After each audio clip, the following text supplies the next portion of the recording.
Hello and welcome to another Smurd P video. And first of all, this is the final episode before my top 10, and we're just going to look at these guys. And I just wanted to say before I obviously finish, thank you everyone who's followed me over the last 3 months and heard me talking about X-Men comics, figures, and these guys especially. So what I do, I'm going to move on to the first figure, which is Zorn. So Zorn debuted in New X-Men, and that was Grant Morrison's run. It was actually a really good run, and I was actually enjoying this character. You know, he managed to heal Professor Xavier's legs, and then it turned out it was Magneto, and it was like, oh, what a waste of... Yeah.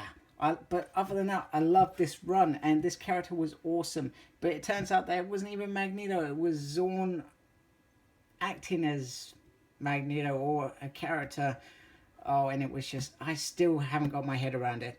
But, you know, you hear a bit more about it in the Avengers, but it was all kind of whispers, etc. Because Magneto was back within few issues in Avengers Disassembled and then Excalibur, and it was... oh, what a waste of time. What a waste of time and effort reading that. But I still like it, even though it's annoying. Right, but you also get later on in, I think it was just Rogues and Havoc's X-Men team, you get another Zorn, and it's like, but where's this dude coming from? And he's actually got a star in his head.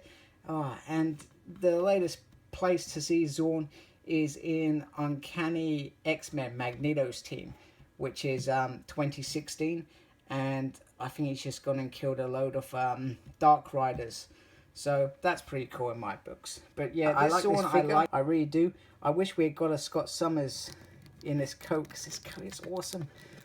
Come off, helmet. Oh man, he's not going to stand now. Oh yeah, he is. Right, so here's the helmet. You can see that. Come on, focus. That's really nice. It's a really nice helmet. You also get Jean Grey wearing this in Battle of the Atom, which is kind of a bit odd. Don't understand that. But yeah, here's the figure. Here's meant to be the Magneto head, which is cool because it should have just been Magneto, and they shouldn't have just killed him. They should have said, wait a minute, we're not going to kill him. Just have Wolverine stab him for killing Jean, and you know, he can heal his wounds like he did when Genosha was killed by 60 million mutants, which is currently in the Magneto run. He's kind of back on Genosha, actually, Magneto, talking about how he was weakened in that time. And I actually really like the Magneto Solar series a lot more than some of the X-Men comics that were coming out at that time.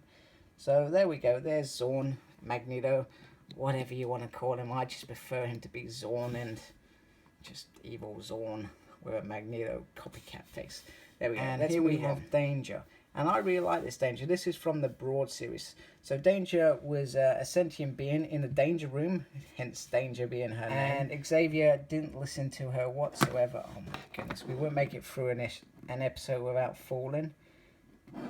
Pretty much, Xavier wasn't listening to her cries, and when she managed to get the boy wings to commit suicide, she was able to be a bit free, but she couldn't kill the X-Men because her original program was still in place, and all she wanted to do was kill Xavier. And in Astonishing X-Men, she kind of grows, and then you hear her at the end with White Queen saying, White Queen telling her, I'll give you what you want, which is Xavier. But then it goes on to a different path with X-Men Legacy. Xavier's no longer the same original person, and Danger kind of forgives her, so it's kind of cool. I like this figure. The only problem is you can see it's kind of a bit discoloured over time, or maybe that was just the original joints. It's mainly these joints, these extra bits, or maybe it was just that colour in the first place. I like the colour in the hair. I really need to dust this figure clearly. She's really nice. The only thing I'm irritated about, which I discovered the other week when I was getting geared up to do this figure, is I only have one wing. One wing! I can't find the other wing. I know it's in the cupboard, but I can't find it, and it's driving me nuts.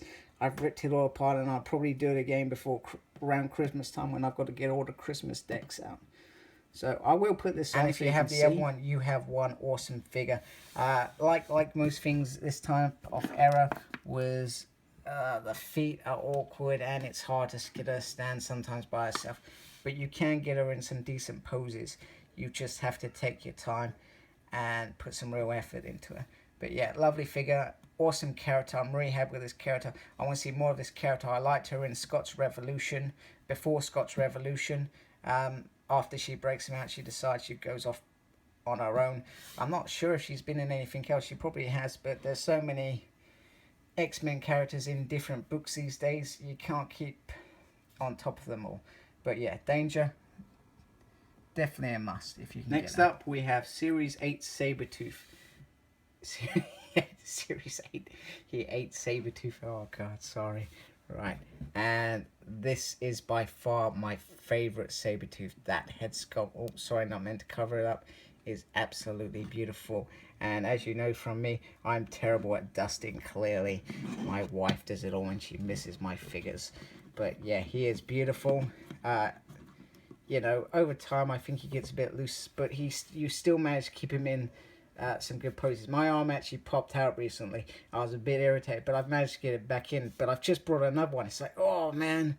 But I may just keep the other one because, you know, eventually, clearly this figure will degrade within time. Like some of these figures with these butterfly bulge. I can't even push it right in. This one's fine.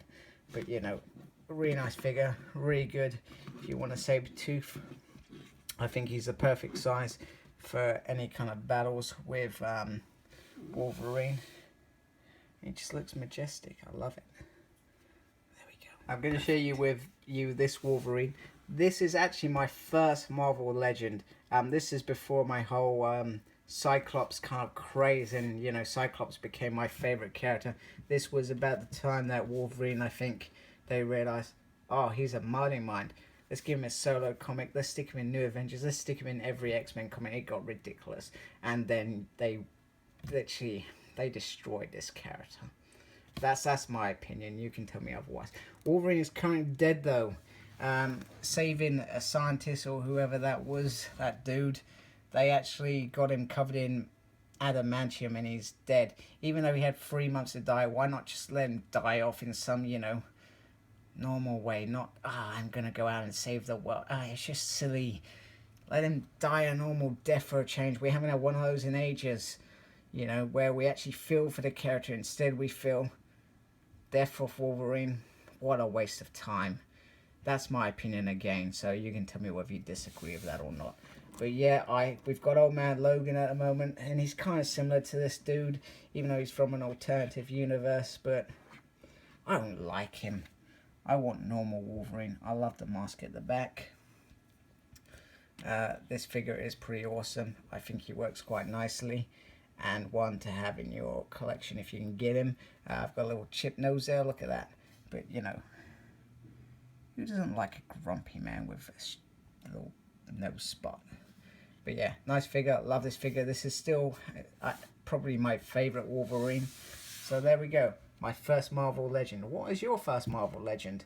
X-Men, Avengers? Tell me. I want to hear these things. Cool. Let's move on. There was no way that I wasn't going to finish the series without having the first X-Men as my last figure to look at. So this is Wolverine from the Astonishing X-Men line, and I think this is where Cyclops truly stood up and said, right, I'm going to lead mutant kind. We had No More Mutants happen, and then we just had Messiah War happen.